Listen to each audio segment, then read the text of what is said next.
SSR kitchen.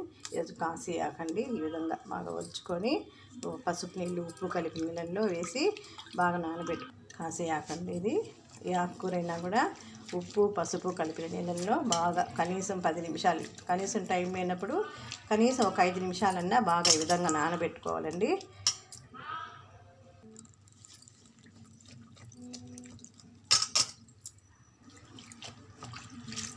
బాగా 5 నిమిషాలు 10 నిమిషాలు అయిపోయిందండి. దీన్ని బాగా కడిగేసి బాగా చూడవచ్చు ఈ విధంగా ఆకుని బాగా కడగాలి. ఆకుకూరలు ఎప్పుడు కానీ పసుపు ఉప్పు వేసి నీళ్ళల్లో బాగా కనీసం టైం ఉంటే 10 నిమిషాలన్నా బాగా మూత పెట్టి బాగా ఇచ్చేయాలండి. చేసినాక దీన్ని బాగా కనీసము 4 టైమ్స్ మంచినీళ్ళతో కడగాలండి. ఇంట్లో నేను కందిపప్పు అండి,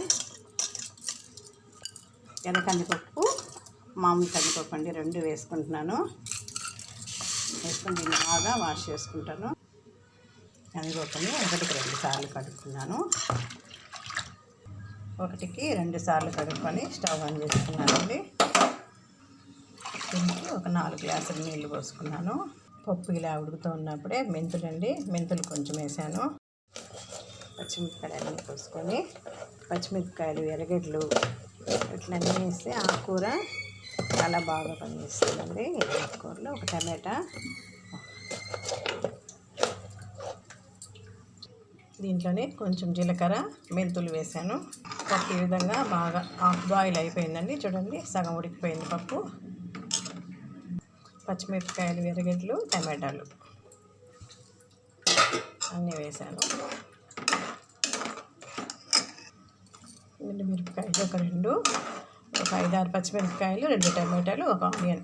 దాంట్లో కూడా కొంచెం మెంతులు వేస్తే చాలా మంచిదండి. బాయిల్ అయ్యేటప్పుడే మెంతులు, 1/2 స్పూను జీలకర్ర ఇవే అండి వేసింది. ఇంకా పసుపొడి వేయలేదు. పసుపొడి అండి ఇంట్లో ఆడిచ్చిన పసుపొడి, బయట కొన్న పసుపొడి కాదు, ఇంట్లోది. చూడండి పసుపు వేసిన వెంటనే ఎంత కలర్ఫుల్గా ఉందో.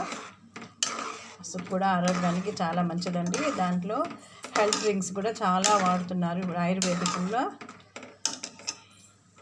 4 వెల్లుల్లి రెమ్మలు బాగా ఈ విధంగా బాయిల్ అయ్యేటప్పుడే కాశీ ఆకుని 1కి 4 సార్లు కడుక్కున్నానండి. బాగా 1కి 4 సార్లు ఆకుకూర కడుక్కొని పెట్టుకున్నాను. దాన్ని ఉడుకుతూ ఉన్నప్పుడే కొంచెంగా ఈ కాశీ ఆకండి కొంచెం బాగా 1కి 4 సార్లు బాగా కడుక్కోవాలి. ఏ ఆకుకూర అయినా 1కి 4 సార్లు కడుక్కొని కొంచెంగా వేసుకోవాలి. ఇలా ఈ విధంగా దీనికి ఆరోగ్యానికి చాలా మంచిదండి. సంవత్సరానికి ఒకసారి వాడండి ఆకు అంటున్నారంటే దీనివల్ల ఎంత బెనిఫిట్ ఉందో మీరే ఆలోచించండి. ఇలా కొంచెం ఉడికినాక ఇంకా మిగతా ఆకు కూడా వేసేస్తామండి. మొత్తం ఆకేసానండి.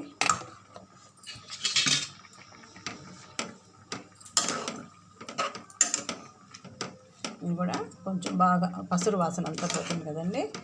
పసురు వాసన పోయే వరకు ఒక 2 నిమిషాలు మూత తీసి ఉడకబెట్టుకోండి. 1/2 స్పూను ధనియాల పొడి, కొంచెం కారం ఎక్కువ కావాలంటే కొంచెం మిరప్పొడి. ఆకుకూరకి కొంచెం కారం ఉంటేనే బాగుంటుంది. ఇది పచ్చకామర్లు రాకుండా కూడా చేస్తుందండి. దాన్ని బాగా ఎదుర్కొంటుంది. బాగా బాడీకి కావాల్సిన ఇమ్యూనిటీ బూస్ట్ చాలా ఎక్కువ పవర్ ఉంటుందండి. ఇందులో ఏసీ విటమిన్స్ కూడా చాలా ఎక్కువ ఉంటుంది. కాల్షియం కూడా చాలా ఎక్కువ ఉంటుందండి ఆకుకూరలో. ఇందులో టమాటాలు వేసాము, ఎర్రగడ్డలు వేసాము, మెంతులు వేసాము, వెల్లుల్లిపాయలు వేసాము. అన్నీ హెల్త్కి సంబంధించిన వేయండి. పప్పులో ఈ విధంగా ఉడుకుతూ ఉన్నప్పుడే కొంచెం చింతపండు అండి. దీనికి సరిపోతుంది చింతపండు. నేను చింతపండు కానీ ఆయిల్ కానీ ఎక్కువ వాడను. ఈ విధంగా ఉడుకుతూ ఉన్నప్పుడే చూడండి సగం బాయిల్ ఆకుకూర అంతా బాగా ఉడికిపోయింది. చూడండి ఎంత కలర్ఫుల్గా ఉందో. ఒక 4 విజిల్స్. పప్పు ఉడికే లోపల మనము తిరగబాటు పెట్టుకుంటామండి. పప్పుకు కావాల్సింది మనము పప్పులో ఆల్రెడీ మెంతులు జీలకర్ర వేసాం కదండి. దాంట్లో ఇంకా మన తిరగబాతుకి అవన్నీ అవసరం లేదు. ఓన్లీ ఆవాలు జీలకర్ర, ఆవాలు పప్పు, ఆనియన్స్ ఇదండి. ఫ్రై చేసేటప్పుడు కొంచెం వెల్లుల్లిపాయలు దంచి వేస్తే స్మెల్ బాగుంటుందండి. పప్పు స్మెల్ బాగుంటుంది. ఈ వేయండి తిరగబాతకి, పప్పు తిరగబాతకి. ఇంకా పప్పు కండి ఆయిల్ వేడెక్కాక ఓన్లీ జీలకర్ర ఆవాలు పప్పేనండి, ఇంకేమొద్దు. మనం పెట్టుకున్న ఆనియన్స్, కచ్చా పచ్చాగా దంచుకున్న వెల్లుల్లి రెమ్మలు ఇది బాగా ఫ్రై చేయాలండి. ఈ విధంగా ఉడికేటప్పుడే కొంచెం ఇంగువ వేసేస్తే సరిపోతుంది. ఈ లోపల పప్పు కూడా ఉడికిపోయి ఉంటుంది. చూడండి ఎంత బాగా ఉడికిపోయిందో. ఆకుకూర కానీ పప్పు బాగా మెత్తగా ఉడికిపోయింది. ఒక పక్క ఆనియన్స్ ఫ్రై అవుతూ ఉంది, ఈ పక్క పప్పు చూడండి. పప్పు బాగా వెల్లుల్లిపాయలు కానీ టమాటాలు కానీ బాగా మెత్తగా ఉడికిపోయింది. పప్పు బాగా మెత్తగా కలుపుకున్నాక తిరగబాత పెట్టుకోసేయాలండి. ఇలా కలర్ బాయిల్ ఆనియన్స్ బాగా కొంతమంది తమిళన్స్ వడియం వేస్తారండి. ఆ విధంగా ఈ ఎర్రగడ్డలు కూడా మనం ఈ విధంగా బాగా ఎర్రగా ఫ్రై చేసుకుంటే మన పప్పు కూడా వడియం అవసరం లేదండి. ఈ విధంగా పప్పు కూడా బాగా టేస్ట్గా ఉంటుంది. ఇదండి కాసి ఆకు చూడండి ఎంత టేస్ట్గా ఎంత కలర్ఫుల్గా ఉందో. ఆరోగ్యానికి కూడా చాలా మంచిది. అంతేనండి, మీరు కూడా ఈ విధంగా నేను చెప్పిన ప్రాసెస్లో ట్రై చేయండి. టేస్ట్ కూడా బాగుంటుందండి. టేస్ట్ వేరే లెవెల్ అండి. ఎంత బాగుంటుంది కాసి ఆకు అంటాం కానీ చాలా బాగుంటుంది. హెల్త్కి మంచిది, టేస్ట్ పరంగా కూడా చాలా బాగుంటుంది.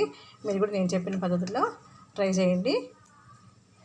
లైక్ చేయండి, షేర్ చేయండి.